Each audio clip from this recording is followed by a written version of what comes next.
Disclaimer: no data subjects were harmed in the making of this podcast.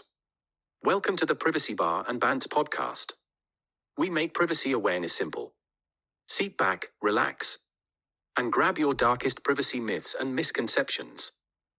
Your mind-boggling experience begins in 5, 4, 3, 2, 1. I love to drink water. Well, anyway, so who am I? I'm yet in the industry.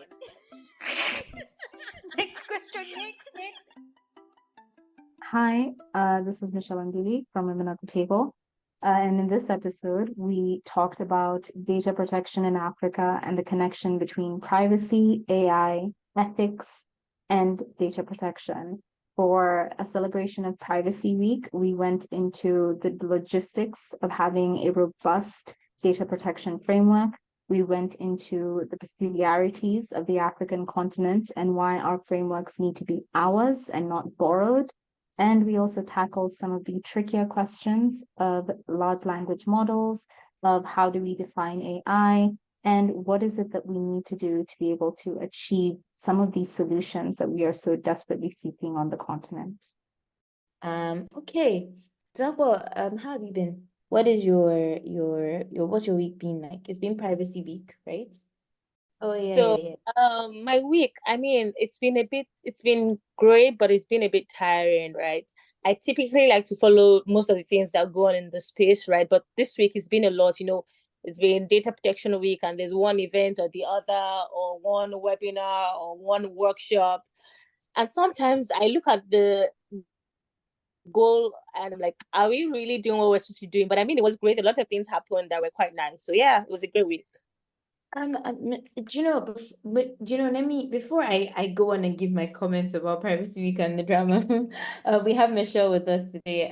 Michelle, do you wanna maybe introduce yourself, and also, tell us how your week has been? Sure thing. My name is Mitchel Ondili. I am a program associate at Women at the Table, which houses the Feminist AI Research Network. A lot of what we do centers around assisting different programs in Latin America and the Caribbean, Southeast Asia, Africa, Middle East, and North Africa on basically how to make solutions more feminist, especially digital solutions, more transformative, more sustainable. Very cool. That's extremely cool. But how's your week been? Oh, my week it's been interesting to have just a data privacy week. I think it's been a reflective week for me personally. I've been able to look into very different things. I think we can even talk about them a little bit later. But really, I took this week last year to have a little bit of reflective time on how I view my own privacy on the digital sphere, and I did it again this year. And I realized I think we're all doing badly, but there's areas where I could do better. Yeah, I mean, we had a sort of DIY privacy week on our that was our theme for the week on Privacy Band. So we did a thing where we had like a challenge for I think 4 days. So we had a read a privacy notice challenge, upgrade your password challenge. I think we did read a privacy notice, upgrade your password. Use a password manager. Yeah. So that was quite, it was an interesting week. So we did that here. And honestly, I think this was actually probably one of my favorite things we've done in Privacy Week, because it was very practical. I think sometimes even as professionals, we tend to overlook the little things that we can do as well, not in terms of just monitoring the privacy of other people, but in terms of managing our own privacy practices as well. Right. So it's important to keep like at least a healthy mental log of, which websites you're visiting, the cookie policies you're accepting. I think, not so much that it takes over your life or you become paranoid. I think just more so that you keep it in the back of your mind and you cultivate, I think, a good privacy practice just around your daily interactions with the digital world. Yeah. Did you make any privacy resolutions? I think that was something that Black and I actually spoke about earlier this year, like making some privacy resolutions and things that we would do better in terms of managing our data, our privacy. I'd use that term like in 2024 and beyond. Did you make any resolutions or any things that you'd like to change or anything? I decided on a couple of things. The first one was we talk often about privacy in the digital world, but privacy concerns occur in the physical world as well. Recently, I was attending to something in hospital, and as I was filling out the forms, I started thinking about where all these forms going to. They're all landing in a pile. All of this is especially when it's medical data, it's sensitive information, it's sensitive identifying information. And so I kept wondering, how is it that I'm doing this in my physical world, where you go somewhere, for example, in Kenya, you have to give over your ID number. And your ID number is a bit of a tool to kind of, if someone wanted to figure out something about you, they could easily track you down using your ID number. They could know a significant number of things about you. And so I decided that, privacy operates in many spheres, but it operates constantly. We are giving of ourselves and of our privacy constantly.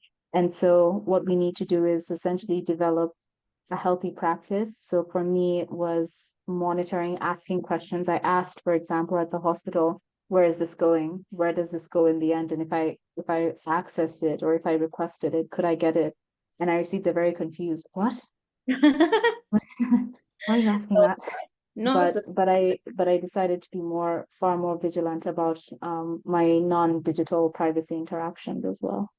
Yeah, I think sometimes we're so focused on and this is actually sort of something I find very interesting about data protection and privacy in Africa. A lot of times there's a focus and such a big emphasis on the online element of data protection and privacy that we forget that most of the systems that are actually in place and still existing are actually manual systems. And so oftentimes we like extend ourselves, we focus so much on the internet things that actually, yes, they have vast effects, but they actually are the scale in comparison to the manual is small or smaller in certain instances, and there needs to be this there's this whole gap that we're all looking at and we're like, okay, what are we going to do differently about this? And there are really no answers because we have a similar situation here as well, where you go to a hospital and you want to sign up for to open a file in the hospital as a patient, and they give you a form that requires you to put your state of origin, your religion, which I'm wondering how does this have any business with my healthcare, your local government area, like where exactly specifically you're from. So for me, I wonder if what's the utility, like what in terms of principle of data minimization, like what is the purpose for collecting the data of my religion?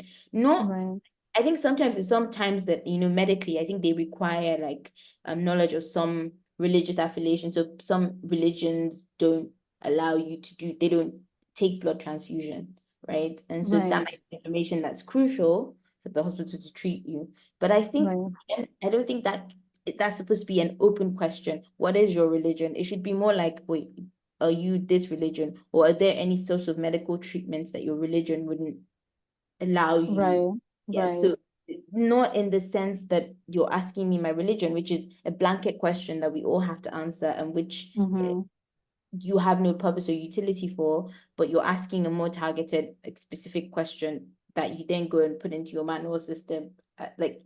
Anyway, that's something that bugs me sometimes whenever I think about data protection in Africa, especially where we rely heavily on manual systems.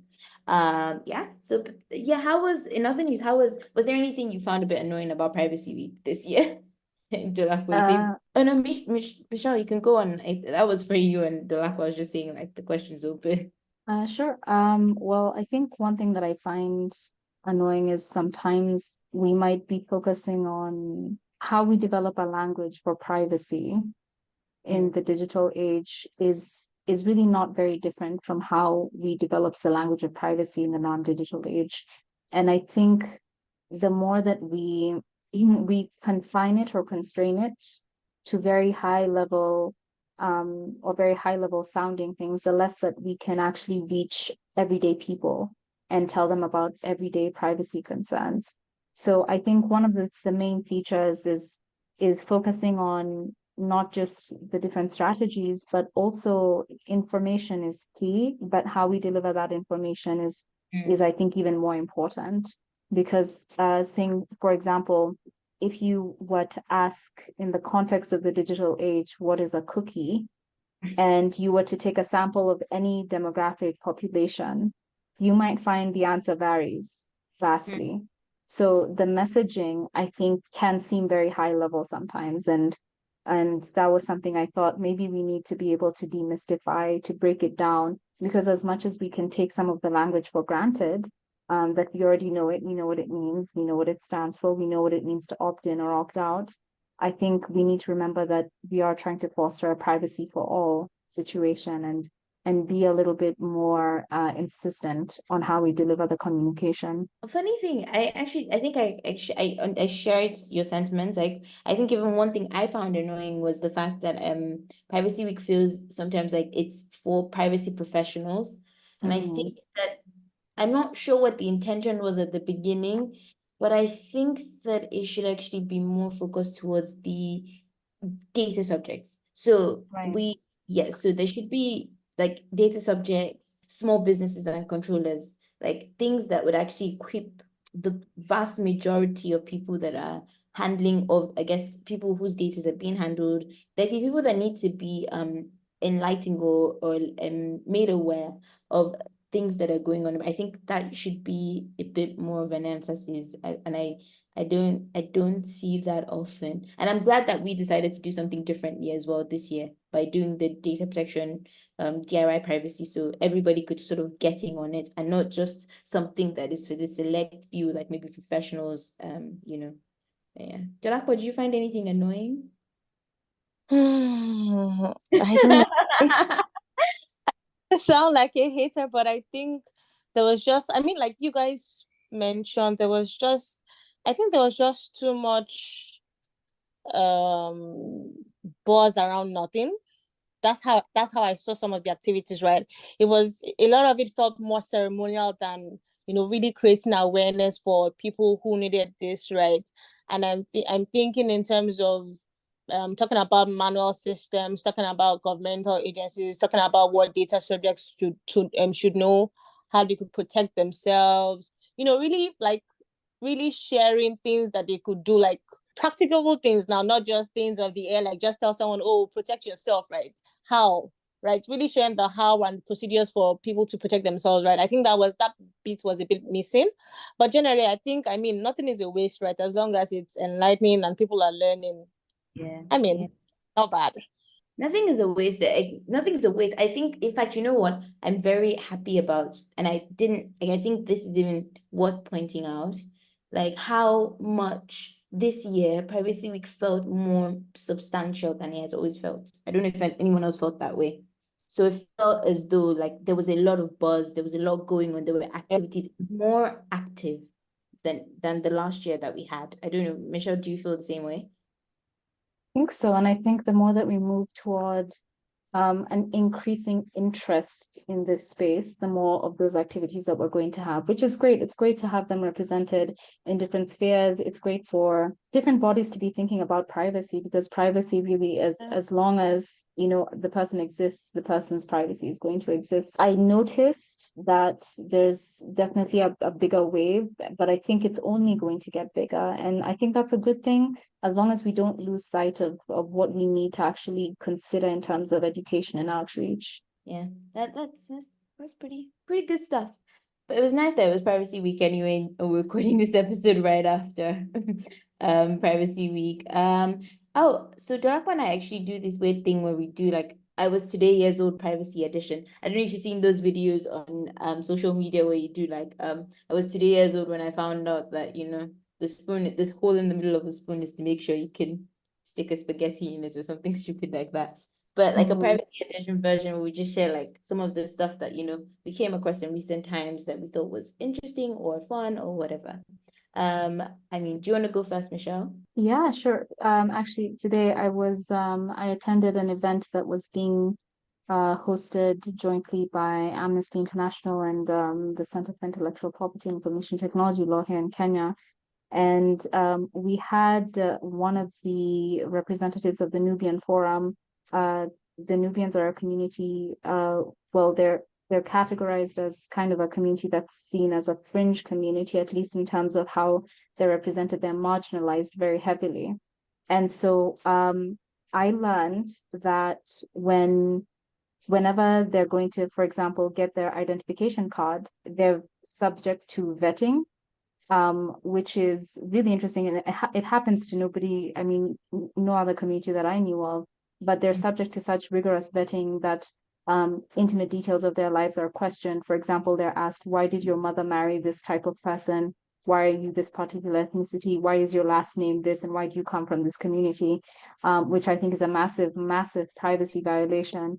And they need to do that in order to be able to access their ID cards. So I learned that and I was very shocked. It's nothing that I've experienced in my sphere, and I think it's part of why we need to listen to marginalized voices, because they actually understand what's going on the ground. Oh, wow, that's so interesting.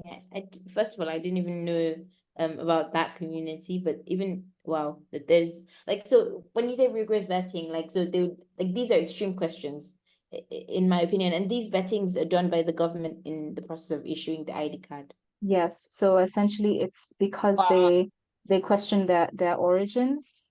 And they say that we don't believe that you were born in Kenya, so you have to produce your grandparents' birth certificate, your parents' birth certificate, which is a process that people at least typically do not or should not go through.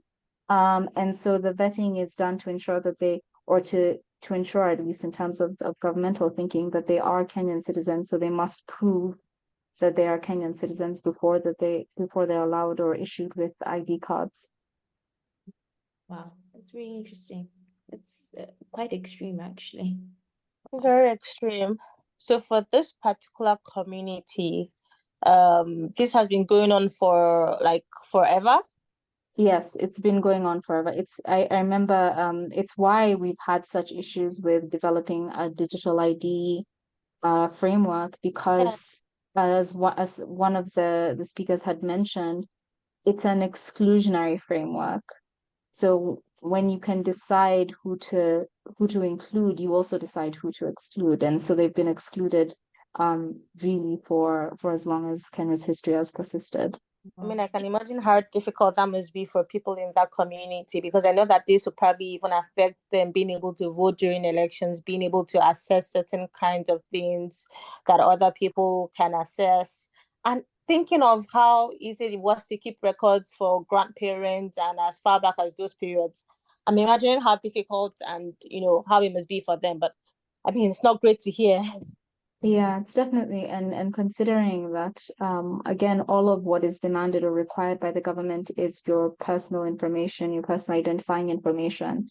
You consider that if one group is subject to a different set of privacy standards, that is asking them these invasive questions, as opposed to other groups that are not subject to it, then you really have to ask yourself, what is it that has created that difference, and what do we need to do to erase that difference?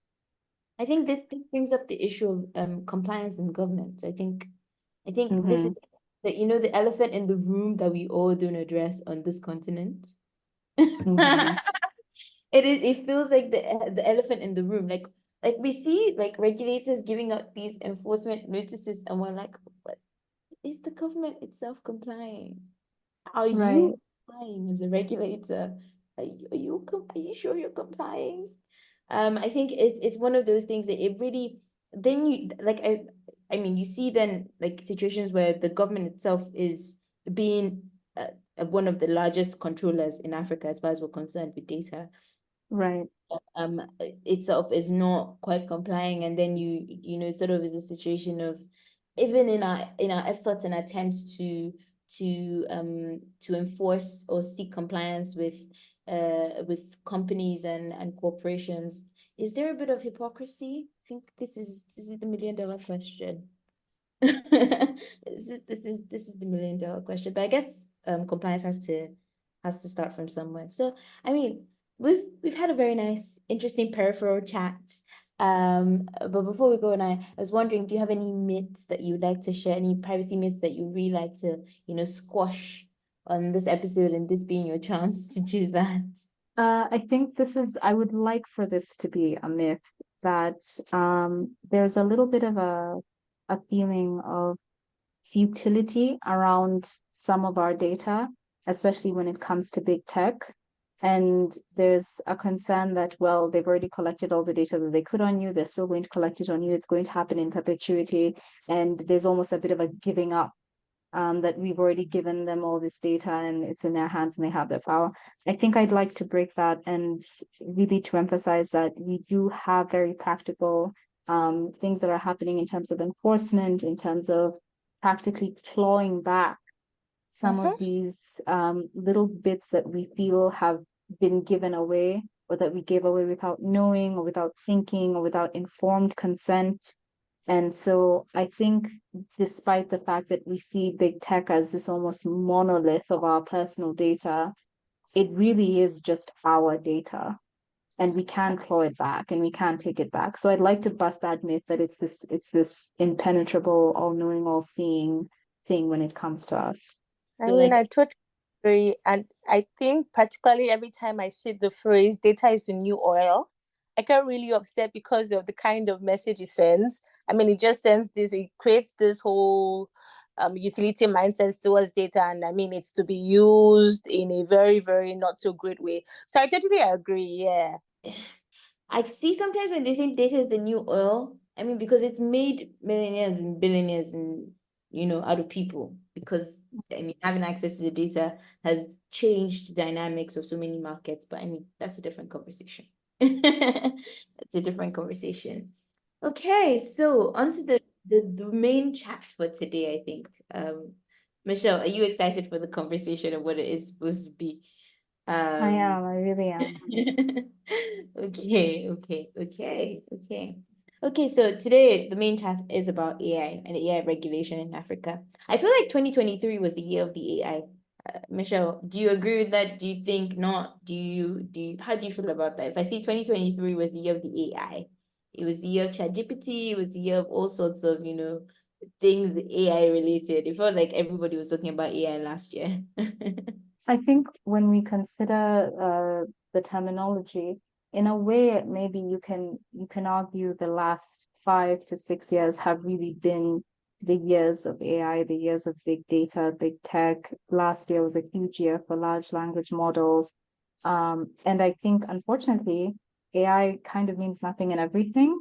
So any sort of solution or any system that is really fundamentally machine learning is packaged and labeled as AI. Anything that seems in quotes smart is packaged as AI. Anything that is seen as using big data or these big frameworks is seen as AI. So in a way that the terminologies is almost really becoming so frequent in our language that we're no longer distinguishing between machine learning, AI, neural networks, deep learning. We're really just saying anything under the umbrella of something that seems to be on some level of machine learning is AI. So in a way, 2023, I think, showed us more than anything, the emphasis or the relation that these big models have to privacy. And I think it was more of a year where we needed to be concerned about that than focus on the large language models themselves. Right now, it's starting with people growing a deeper interest in things like where is the data being sourced from. People are initiating lawsuits to be able to protect some of their intellectual property, especially because that regime has been greatly affected by the events of the last year, the last 2 years, especially with ChatGPT, with Midjourney, all the activities of OpenAI. So I think it was a big year, a banner year for big data. It was a banner year for large language models, when it should have been a banner year for privacy. I mean, so I think before we go on, I think I like that we started off this way because it sort of set the scene. Because you've mentioned like, there's this, this fusion of the idea of into AI, the idea of machine learning, large language models. We just call them LLM for sake of ease. but there's this distinction that's supposed to exist between these things, and there's a way in which they all connect at some point and sort of cause this fusion that we're experiencing. Do you mind like helping us draw some distinction? So for the AI novices like me, because I remember when I found out about language models, what is the relationship? What is the distinction? And especially from a privacy lens, how should we be looking at the relationships between these concepts? So I think now again it depends on the way that the the terminology is growing, because you can consider it on a very simple level as AI being a superset of machine learning and deep learning being a superset of AI.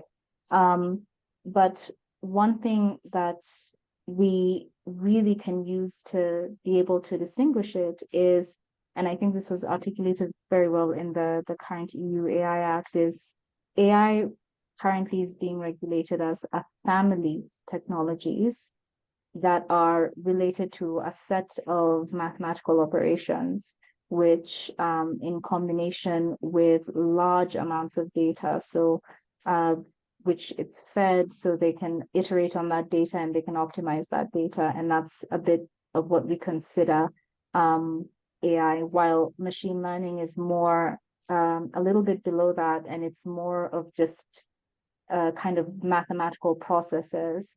But again, you also have to question a little bit of the etymology, because calling whatever people refer to as intelligence in being able to iterate and being able to produce different new concepts, or whatever we consider is new, essentially, there's been large sets of label training data that have been used to develop whatever we now see as the output. So if, for example, you type in a couple of things to Midjourney, or you type in a couple of things to ChatGPT, it gives you, let's say, I want the history of the Soviet Union. It gives you all of that history, and then you begin to ask it a couple of questions. Imagine this scenario, and imagine that scenario, and imagine this scenario. All of those processes have been coded, and all of those have used massive, massive amounts of data. So essentially what we're looking at is we're looking at something that people are referring to as an intelligent process, which is just a complex level of operation, of iteration and optimization of large chunks of data. I mean, thank you so much, Michelle. I fully agree. And I mean, it's for someone, I think I will side with you today as being a newbie sort of in the AI space, right? Because I think there's just a lot to learn with a lot happening. And, you sort of mentioned that 2023 ought to have sort of been a year for like privacy in terms of how important it is to AI and innovation. And, there was the EU AI Act, and bringing the conversation to Africa, there were quite a number of African countries drafting policies or making attempts at drafting law. What do you think about the current state of, the framework or legislation around AI in Africa? Currently, I think we have a few things to be lauded for and a few things to be concerned about. On one hand, the fact that we have these regulations at all, the fact that we're paying attention, the fact that we're building these frameworks. We have the AU data policy framework, we have the Smart Africa blueprint on AI, we're borrowing heavily from the UNESCO recommendations on the ethics of AI. Very many countries right now have different data protection acts, and they're building data protection coalitions. All of those are really like huge positives. I think what's more concerning is the follow the leader approach, which I think Africa has been a little bit notorious in taking. So whereas you would consider some of the legislation as a positive thing, you can see in some ways it's almost a copy paste of legislation from countries in the West, of policy recommendations from countries in the West, etc. So it becomes very almost repetitive. You start seeing the same principles, the same formula, but you're not existing in the same context. A regulation is built around this socioeconomic political context. And so when you build it based off of the ideas or the ethics or the politics or the law of the global north, essentially what we borrow as some of those concepts then do not apply in practice. So we find ourselves with the same problems, but the problems have different names. We find ourselves with laws which don't necessarily apply and have to be amended and have to be, whether it's taken to court or whether it's gone through a process of at least, just changing the framework of the law entirely. And so currently, AI regulation, I think, in Africa is benefiting from the conversation that's going on around AI in general. But we are and we will see very many negative effects because there are considerations that are not being made. As an example, the ODPC in Kenya recently had to release a decision to protect children's privacy rights. And one of the things that came out was, when have we really considered that we have frameworks of learning that will take a lot from children, whether it's their faces, whether it's pictures of them, whether it's their personal identifying information. And this is something that might be particular to a system. So we have welfare systems that will rely on providing your child's data or providing your child's information. Have we coded the law in a way that provides for our unique situations rather than just a borrowing? So we're somewhere hanging in the balance. I think we're yet to see much of the enforcement and much of the practice. And we're also yet to see the uptake, because the uptake is really grounded by the infrastructure. If you don't have a digital infrastructure, you cannot have a data protection infrastructure. And that's an issue that we have in Africa, is the infrastructure is lacking, it's not there, it's not consistent. It could be there, but then there's other social, political, economic issues that are dealing with that, whether it's corruption, whether it's access, whether it's, all of these different deals, whether it's different countries coming in, infringing on the data rights of citizens, as I think is what happened with the different content moderators in Kenya as well. So we have a framework that rests on shaky ground. Unless we can shore up that ground, I think we'll start to see a little bit of those cracks the more the time passes, and we'll also start to see a little bit more of the need to have looked a little bit before we leapt when it came to formulating these frameworks. I mean, I totally agree. And I've been thinking around these lines as well. I think something that has stood out for me is, I think we probably would end up at a place where there are policies or laws, but these laws do not necessarily solve the problems within the African context. I think some laws are sort of headed towards that direction, but I mean, we'll see. And I think just really building on what you said earlier, what sorts of African context or what peculiarities do you think we should be considering before putting out policies or laws? And I think, for one, I'm definitely tilted towards, for most African countries, developing policies or guidance sort of around the use of AI rather than just outright laws that, when we're not even sure of what they should be legislating upon, right? So I think, in terms of policies, right, what particular nuances do you think that regulators or stakeholders should be considering, and what kind of ethical considerations do you think we should be considering as well? So I think first, when we try to discuss the bedrock of these policies and of these foundations, is that there are assumptions that are being made about the context that they exist in. So if, for example, there's legislation that is geared towards a particular solution, let's say it's digital ID, which is meant to be a solution that allows for more access, more uptake. The bedrock of digital ID is the identification system. If the identification system has gaps, the digital identification system will have gaps. The data protection regime around the digital identification system will have gaps. And so everything really stems from having the foundational operations correctly. We don't have very serious digital, I would say it's much better than it was maybe 10, 15 years ago. But in terms of digital penetration, digital literacy, again, issues of informed consent, issues of infrastructure. And the problem is that, for example, with the WorldCoin saga in Kenya, it was really marketed as, if you provide your biometric information, you will receive a token that is the equivalent that you can then cash out for a certain amount of money. And it's no small money to any ordinary Kenyan. And so what you would hope for is having a framework that acts as the buffer before that happens, not to have the regulator come in and step in after, but to have the buffer in the middle. So I think one of the problems is when we don't have a consideration for what's happening on the ground, when none of those protective mechanisms are in order, when people have no idea, all they know is that if you scan your eyeball, then they're going to give you X amount of money, and that's it. And I think an even more pertinent thing is part of the issue with education is it then teaches you what exactly it is that you can do about infringements. Cases of infringement often, like it's something that we saw in the Schrems case, you have to be in the know. You have to know what's going on to be able to say my privacy rights have been violated, my data rights have been violated.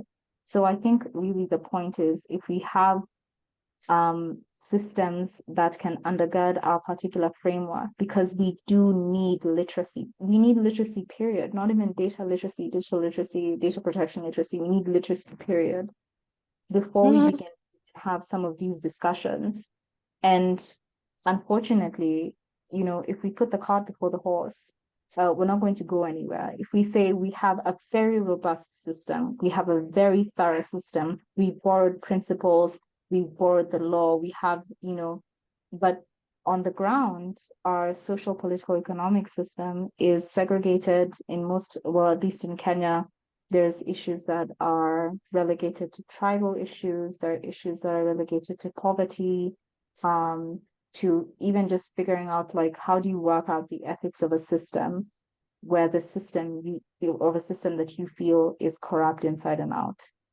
How do you fix that? You don't paste over it with a regulation and say, well, now this will help.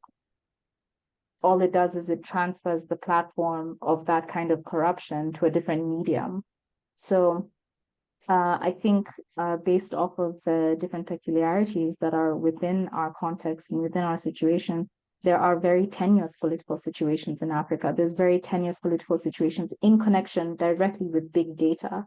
And that has to do also with things like mining, that has to do with issues of whether it's brain drain, whether it's the people who are coding, and especially the people in Kenya who had to file a lawsuit against Meta because they were made to be content moderators. They were not provided therapy, they were paid very little. If we don't have a very specific understanding of the vulnerabilities that make our systems fragile to begin with, we only create more fragile systems. And whenever we call for transparency, accountability, whenever we call for people to follow some of these very lofty principles, they really quite start at the bottom. They start at the point where you have to pay someone to get a birth certificate, for instance, which is not something that you would say if you went to a certain country in Europe. You wouldn't say, well, I might have to fork out this for every single government process that I have to do, whether it's online, whether it's digital or not. And it's not to say that they don't also have their issues. It's not to say that corruption is not endemic there. I think it's to say that there are places where there's different accountability measures and different accountability mechanisms. And if you don't implement it from the ground up, essentially you end up with wonderful, fantastic, meaningless laws.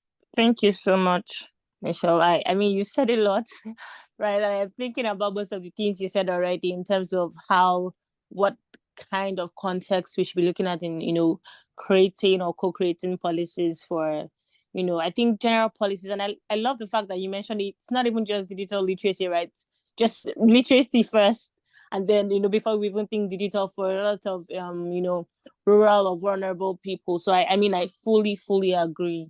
Thank you so much.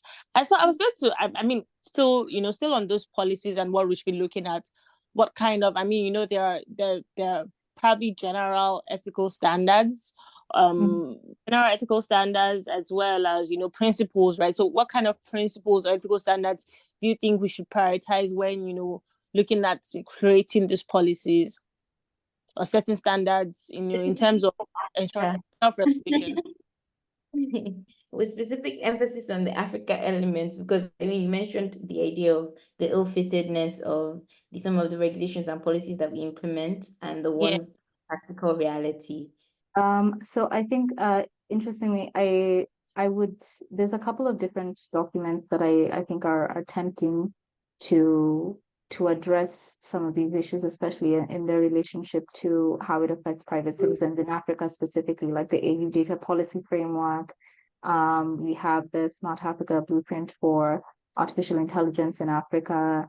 And then, of course, we have the different data protection principles and the data protection acts that are operative in different countries. I think when we look at it from the perspective of the frameworks and the guiding principles of the frameworks, one of the things that we need to understand is that when you talk about trust, safety, and accountability, for example, you need to be able to have a system that has all of those three things built in. And so those are technical specifications within a system, and that system also needs to be auditable after the fact of its operation. There needs to be data protection impact assessments that occur prior to its implementation. Things like public participation has to be carried out. You have to focus on fairness and inclusiveness, integrity and justice when it comes to the system, justice specifically, where enforcement claims are going to be brought, whether it's in different courts or whether it's to different data protection regulators. We need to be able to not create a tension between data protection authorities and the court system. They need to work in harmony, essentially. And so when we look at some of those principles, when we look at fairness as a principle, when we look at accountability or transparency as a principle, what does transparency mean? Transparent to whom and to what extent? What does fairness mean? Fair to whom and unfair to whom? And so whenever we think about some of these principles, we recognize that being marginalized, it operates within a framework of different intersecting issues. So what is fair to an able-bodied person is unfair or can be unfair to a person with a disability. So what is transparent to someone who is able to read and understand and comprehend the law, legal policies, these very high-level frameworks, if the government says, well, we're releasing a policy paper, we're releasing all of this, that might not be transparent to someone who is not literate. What we consider to be an accountability mechanism in terms of, let's say, we're going to the Data Protection Authority or we're going to the courts in Africa, that might not be accessible to someone who doesn't live near a court system, within a court system, who has never gone through the court process, doesn't have enough money to do it. So really, the principles are backed up by the fact that we have to make all these measures practical. And in Africa, again, it all comes down to the infrastructure. If the political infrastructure, the social infrastructure, the economic infrastructure, with the millions, the hundreds of millions of people living below the poverty line, there's no way for us to be able to rely on lofty principles when we have no real understanding of what it is that is the requirement for that principle to be effective in its fullness. So I think we focus on the principles, we talk about accountability, we talk about fairness, we talk about transparency, we talk about integrity, justice, trust, safety, we talk about them, but always in the context of how do we cater to the least, or rather the most marginalized person in this category? How do we cater to that particular intersection where these principles should apply to at the highest level? And so they should apply, if they apply to that person, naturally they'll apply to everybody else. But I think that's part of the problem, is we can't rely on the principles alone. This is very interesting. I mean, we're talking I couldn't help but notice that a lot of these principles you're mentioning, actually, we've seen them already with data protection, right? They're very similar somewhat. I mean, some of them are a little different, but they're similar with the principles that we've seen already being proposed or that are already in play with data protection. But I want to sort of take a step back in our conversation from talking AI and talk a bit more about the privacy elements. So I think question I want to ask is, what role does data protection play in these solutions? I mean, you've mentioned these principles, which are similar, so there is that connection. But what role does data protection play in keying into some of these, or in providing an implementation opportunity for some of these principles that you've proposed are essential in AI regulation? And also on the flip side, what challenges do we see, especially the ones that are unique to us as Africans, playing out with respect to AI and data protection in Africa? I mean, data protection practices in AI in Africa. So I think to begin with, the relationship with privacy, for one, all of this data that we're talking about is personal data. So if there is a data protection regulation, it is applying to personal data. This is, and then it's categorized whether whether it's sensitive data, whether it's personal identifying information, and there's different levels of how much protection or how much regulation is needed around certain categories. For example, children need to be more protected, or generally are more protected until they come of age, which I think is also a conversation we should have. But one thing that stands out when it comes to the relationship between the data protection and privacy is they're supposed to be almost work in tandem with each other. So there are some exceptions to which the privacy of an individual will be vitiated because their data will be needed for 1, 2, 3 things. There are certain legitimate interests, for example, that the government may have in collecting citizen data. So if you're implementing, like, let's say, an online ID system or a digital ID system, one of the things that's going to happen is that because of legitimate interest, your privacy or your data is going to be collected. And because you're a citizen, you really have, I mean, this is the way that you need to access a service, or this is the way that you need to access a welfare item. So the way that your privacy works in that context is essentially you give up your information. And so in many ways, there needs to be a harmony between this data protection and within privacy issues, while recognizing some of the underlying tensions. So when we talk about the tensions, a lot of what we talk about are the fact that we need to have really privacy by default. I know that we've had privacy by design, and we've really been trying to push the issues of privacy by design, but I think we need to have privacy by default. One of the speakers at the event I mentioned earlier gave a really wonderful example, and he said, if in the 1800s, people did not need to have locks on their doors. And now if you were to ask somebody, hey, I'm going to build you a house, but it's not going to have any locks on the door. And so anyone's just going to be able to walk in and out. They would look at you like you were insane. And some of these locks are some of the defaults that we put around privacy. And so you cannot access someone's data unless it's for a legitimate purpose. You cannot process someone's data unless it's for a legitimate purpose. So that purpose has been identified within an act or within a regulation, within a policy, or within a framework as something that you are permitted to do. But since the privacy is relegated to the individual, it's also up to empowering the individual. And the more you empower the individual, the more you empower the system. And the more you empower the system, the better the system works. So essentially, what we're trying to do with data protection regulation and privacy is we're trying to create a harmony between enforcement, a harmony between having the regulation in place that dictates what exactly is what. So which of your data is particularly sensitive versus which of your data can be freely given out or is less likely to be extremely identifying. So my name as opposed to my genetic information. So my biometrics as opposed to my age. And some of those distinctions are guided by data protection policies, and some of those distinctions are then protected in special categories. So it helps to foster and reinforce the privacy of the individual.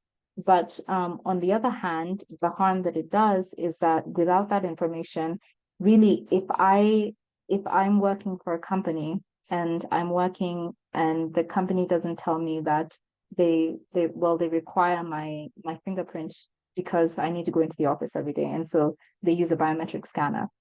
And I have no idea of any of my real privacy rights. I just give it to them and I have no idea that they're transferring this data outside of the country. What the data protection regulation does is it comes in to protect me. It comes in to act as a stopgap between my own, whether it's not really ignorance, but what I don't know about the situation. At least ideally, that's what it should do. So it creates this fencing around privacy where we allow the state and we allow state bodies and regulators to reinforce privacy. Michelle, those connections are very strong. Those connections are extremely important to identify. I think the conversation around AI definitely, with the way you've explained it, is in no way divorced, from data protection on so many levels. And I think that's actually a very key connection or some key connections that you've pointed out. I think we just need to be more aware of the role that legislation is supposed to work for the people. It's supposed to work in view, with the people in view and in mind. And we really have very strong, very robust legislation. I think the problem is just once we start looking at implementation and enforcement, we start figuring out some of the gaps that exist. But considering that we need to grow our enforcement capability, it's not without the reach that one day, without any knowledge of your privacy rights, you will be shielded in entirety by a particular legislation. I mean, I totally agree. And I think just the last question before we round off. I mean, it's not news that often at times when building these AI systems or models, a lot of times a large or a huge amount of data is, needed to train them, right? For when it involves personal data, sometimes what kinds, because I know I think last year I read a couple of cases where some authors or people were suing ChatGPT. This is an example, I think, for using their write-ups or articles without permission, but really in terms of when this data, what is being used to train the model or the system involves personal data, what lawful basis do you think we should be considering instead of for the processing, right? What lawful basis do you think we should be? And this is still related to the whole privacy conversation, because I think it's important to consider these issues. Right. I think, currently, what people are relying on is really the intellectual property framework. For example, with the authors saying that this is my copyright, this is my material, I have written it originally, and so for ChatGPT to be able to reproduce in their exact form texts from my book is a violation of my copyright. And copyright, of course, is a very, intellectual property regimes can be very inadequate, and they can be very tenuous when it comes to trying to determine the issues surrounding data processing of this big data. I'm of the radical opinion that until and unless these LLMs are completely transparent around where they source their data, around the processing that has gone on in terms of the origin of the data and the company itself, until and unless we know that, there's a safe assumption that there have been several data protection rights that have been violated, because in many ways, especially even with things like Midjourney, people have been able to recreate their own art. And it's not that it's trained off of absolutely nothing. It's that it's been trained off of data sets that have been really taken from sources that we have no idea about. And because it's a black box, we have so many concerns. The company itself relies on privacy. So the company themselves will say, well, these are our trade secrets. The algorithm is a black box. So we're relying on our own right to privacy to be able to maintain this regime or this particular operation system. I think one thing that is very concerning is that the regulation needs to be able not just to cut through that, but in the interest of individuals and in the interest of individual citizens. Data protection legislation is supposed to, again, like I said, act as a little bit of a fence. And so if it cannot be able to, and we're not really talking about lifting the corporate veil, or we're not really talking about really breaking open these companies in their entirety, but we are talking about, if we do not find a way to assess how these systems collect, process, transfer data, and where they got it from, and what those systems that they got it from were relying on, and if every single step of that has not been lawful, which in some cases it appears it has not been, we're really looking at a crisis of IP. We're really looking at a crisis of different privacy rights, and we're looking at a crisis, I think, of creativity and innovation to an extent. So I think that we need to have a more robust data protection framework. But when I say robust, what I mean is really on the enforcement arm, what it should be able to do, what the different data protection authorities should be able to claw back in terms of what has been taken from citizens. And because these organizations have the backing, it shouldn't have to be that it's up to the citizen to initiate the process. That there should be at least independent commissions that are responsible for figuring out, if we're going to roll this out in this jurisdiction, do we have permission from this other jurisdiction? Have illegal data transfers taken place? Have illegal data flows taken place? Is there illegal data processing going on? And to be able to do that, you really have to have compliance on either side. So with the country of the originating institution or organization that's producing these large language models, and with the country that the theft is really going on from. And that's a difficult thing to establish. I think it's an ongoing conversation, and I think we will see so much more of these lawsuits in now and in future.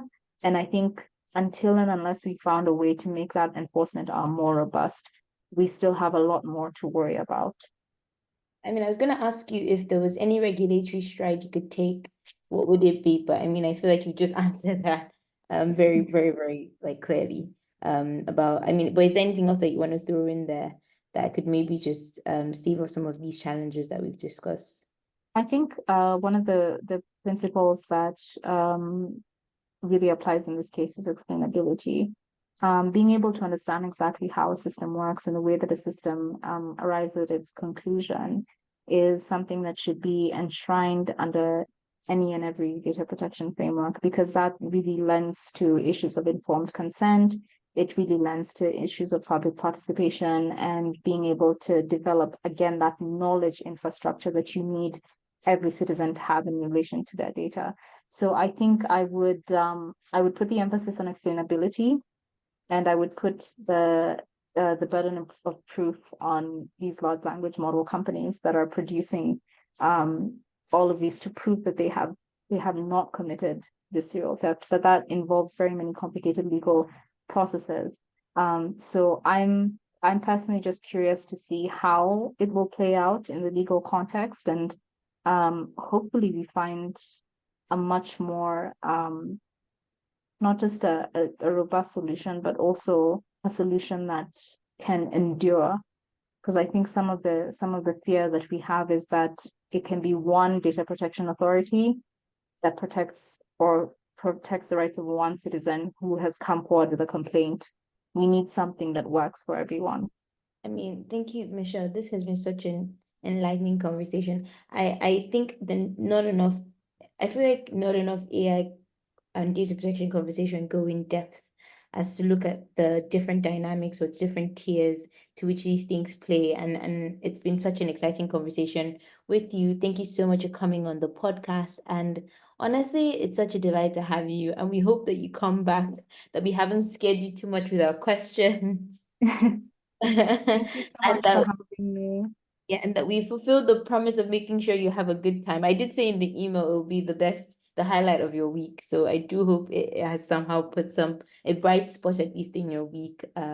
Yeah, but thank you so much for coming. Until next time. Yeah, it remains our lovely DPO and I, Itunde. This episode was sponsored by Ikigai Innovation Initiative and was brought to you by Tech Hive Advisory. And a big shout out to our executive producer, Ridwan Oluyede, associate producers, Dolakwan Yetunde.